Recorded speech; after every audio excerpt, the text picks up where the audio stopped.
Okay, so ayan, magandang araw po sa inyo lahat. Muli mga madam sir, mga boss. So andito po kami sa bayan po ng Lupao at meron po kami ipapakitang pasture land naman po ito na maganda pong i-develop at maganda yung view. So dito mag-start yung property, dyan sa bakod na po ito, may bakod po dyan. Diretso na po yan at meron na rin po itong kalsada. Ang sabi po sa akin ay Barangay Road Barangay Road daw kasi may mga kabahayan pa dyan sa part na yan.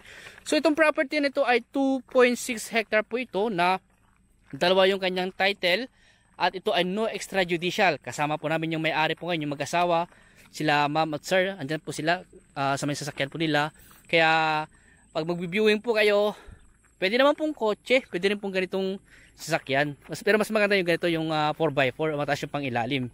So ito na po yung property, simula po doon yan at diretso na po yan hanggang doon. So nasa mga 300, magkano yung sabi na? 52? Oh. Mga nun, 352 yung kanyang frontage. So daan luwang nun, ang haba. Hanggang doon po sa may taas po na yun, nung burol po na yun.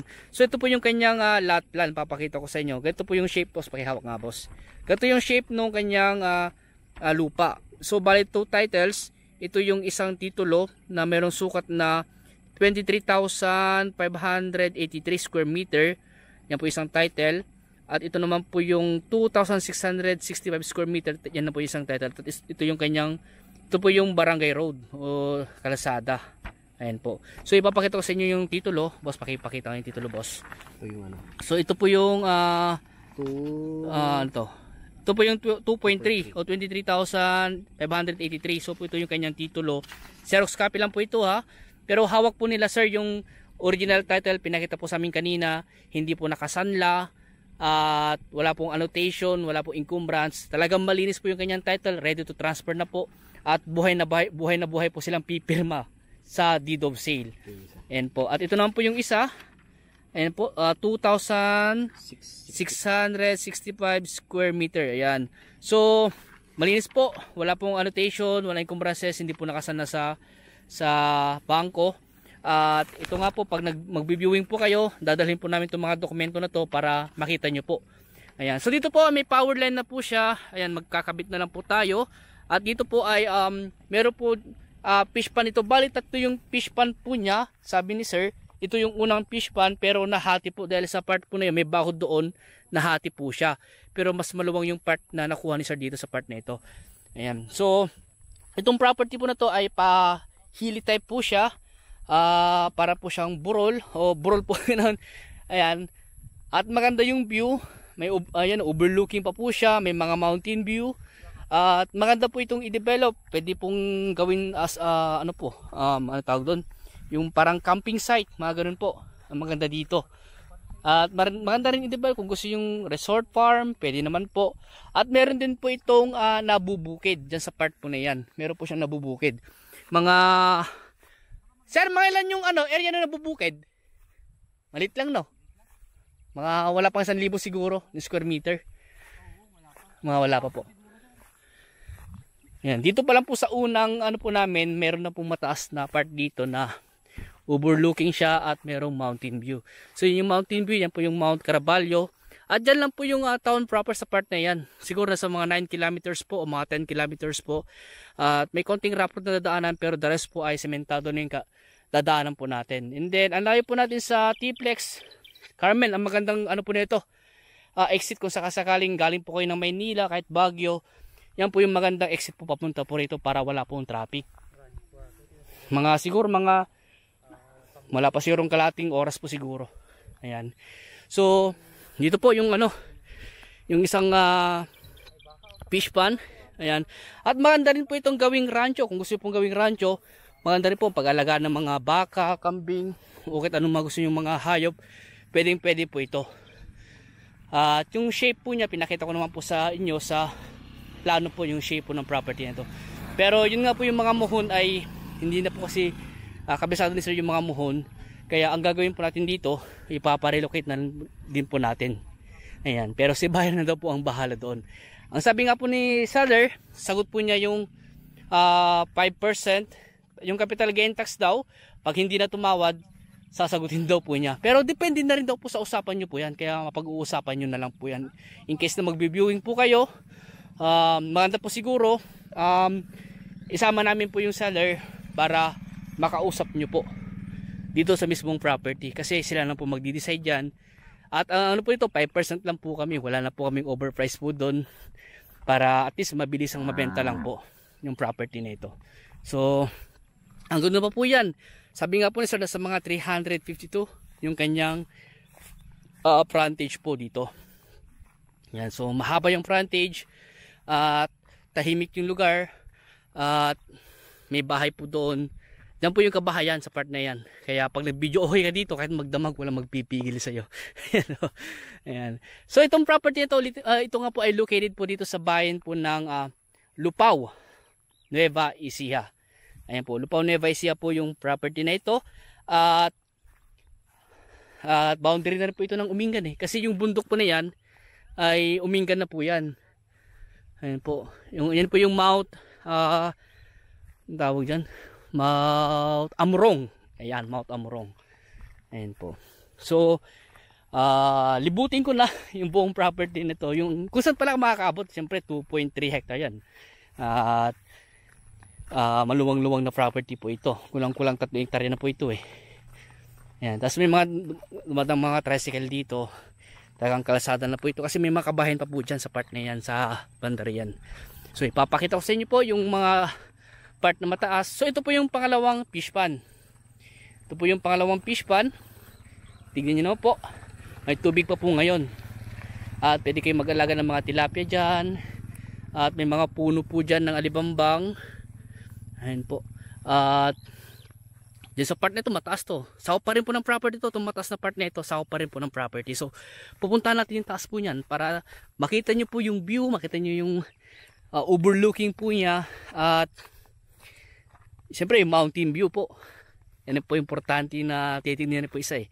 Yung mountain view. Kasi yung mountain view po nito para siyang painting. Pag tinignan mo dito sa property.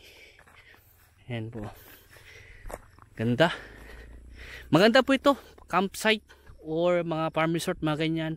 O pwede rin po yung anong tawag po dito? Yung sa rancho. Yung may mga alagang mga hayop. Pwede po dito. Yan. Sa ngayon po kasi ay medyo ano na po yung damo.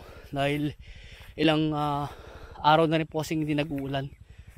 Ulan naman po. Ambon-ambon lang mga ganun po. Tsaka na-maintain po ng mga hayop dito.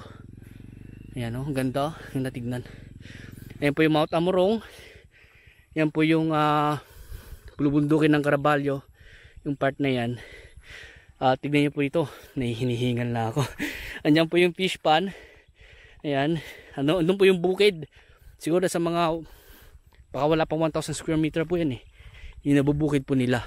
So nagbubukid po dyan. Yung dating may-ari daw po, sabi ni seller, na bukirin mo muna hanggat hindi pa nabibenta. Sabi naman po nung nabibenta na po yung may-ari po ngayon. Ayan. So ulitin ko po, yung nabubukid po dyan ay yung dating may-ari po nabubukid. Ayan. Ito po yung isang part na mataas dito. May alagang baka dito. Ganda, ganda tignan. Ganda ng view.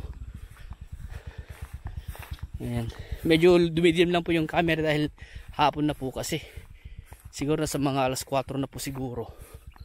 O mag alas 5 na. Mga ganun po yung oras po ngayon. At puro ano po siya, puro pahili-hili po yung mga lupain po dito. May mga part din po ng mga bukid. Ayan, kagaya po dito may part na dito po may mga bukid po dito. Ang boundary po yan, alam ko hanggang doon lang po eh. Diyan sa ano po na yan. Diyan sa Pilapil po na yan. Dahil yung daras ibang property na po yan. Ayan po, hanggang doon yata sa may baba. Ayan. Ano boss? Nagmotor ka naman na. Mahirap lakarin. Tara doon boss, sa bila. Angkas mo na lang ako. Saan kapila? Doon, hanggang doon pa yan. So angkas na po ako para mabilis po yung ating pagkuha ng video. Dahil maluwang-luwang po yung property nito. So pumunta po natin yung part na yon, yung batas na yon. So yun nga po, wala pong problema sa power line dahil sa mismong property meron na pong poste ng kuryente. Source of water po dito, meron namasa dyan na boss, nakita mo? Yung mga hamster dyan, puro namasa yun. may nawasa po dyan. Di ko lang po sure kung nakaabot po dito sa may mga kabahayan sa may malapit dito sa property. Pero in case na hindi po naabot, pwede naman pong magpa-deep well na lang po. Kasi may mga makukuha ang tubig naman dito sa part na ito. Ayan. Ito may mga alibangbang dito, may mga puno alibangbang. At ang ganda daw, boss. Kaya mo yakit dyan. Hoy, gandahan lang.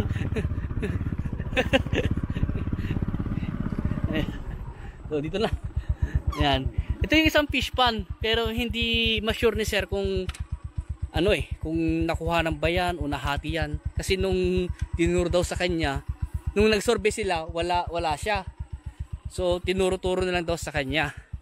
So ang gagawin po natin dito nga, sabi ko ipapa-relocate ulit po natin para at least kung saan yung mga boundaries po niya, maglalagay po tayo ng concrete post na, and then magdadagdag po tayo ng mamuhon in case na magbahod pa tayo, para pag naglagay po tayo ng tanse o tali, hindi po siya bali-baliko, straight po siya pag nagbahod po tayo. Ganun kasi ginagawa po namin pag mahaba yung isang property.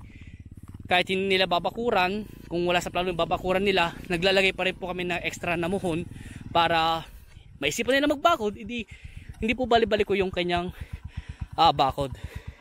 At para hindi po lumagpas, nasa boundary pa rin po siya. Ayan. So, sabi ni sir, hanggang dito daw hanggang dito na daw.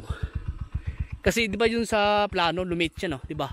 Sa may likod lumiit, yung 2,000 square meter na mahigit. Ayan. So, ang ganda. At overlooking, tahimik yung lugar. Dito sa part na to may bahay na rin yan, no? May bahay na dyan. Ayan. Tapos anyway, may bahay dito. Di ko lang po sure kung may mga kabahayan pa po dyan, kasi may bahay pa rin po dun, no? Hindi, malapit na. Oh, lapit na yung bahay dyan Malapit na kabahayan niya. So maganda yung property. At malinis yung kanyang titulo. Pinakita naman po sa inyo kung gaano kalinis yung title po nila. Buhay po silang mag-asawa. Kasama po namin yung may-ari na pumunta dito sa property. At galing pa sila ng Ordaneta, taga-Ordaneta sila. So sabi sa amin, kung pwede daw hintayin namin sila. So inhintay po namin sila. Kasi kanina po meron din po kaming isang client na tumingin din po dito sa property na binibenta po namin dito sa Lupao. Ulitin ko po, ito po ay sa Lupao, Nueva Ecija, boundary po ng Umingan, Pangasinan. At ito nga po ay ang presyo po niya is yung nga po 5.5 million. At kung gusto pa i-negotiate yung price, yung mismong seller na po yung makakausap nyo, kasi sila po nagsabi po sa amin ng price at kung i-negotiate pa yung price. So sali lang boss, at baba ako, baka hindi mo kaya ayan, taas yan boss. Ayan. Okay. Ayan. Sige na boss. Sige, mauna ka na dun boss, maglalakad na lang ako. Ayan. Kung may katanungan po kayo regarding po sa property na ito, tawag na lang po kayo sa akin para mapag-usapan po natin ang ano po na ito. Ayan. So please follow and subscribe po para sa ibang mga property po na ipa-vlog po namin o ipapakita po namin sa inyo. So maraming salamat po and God bless po.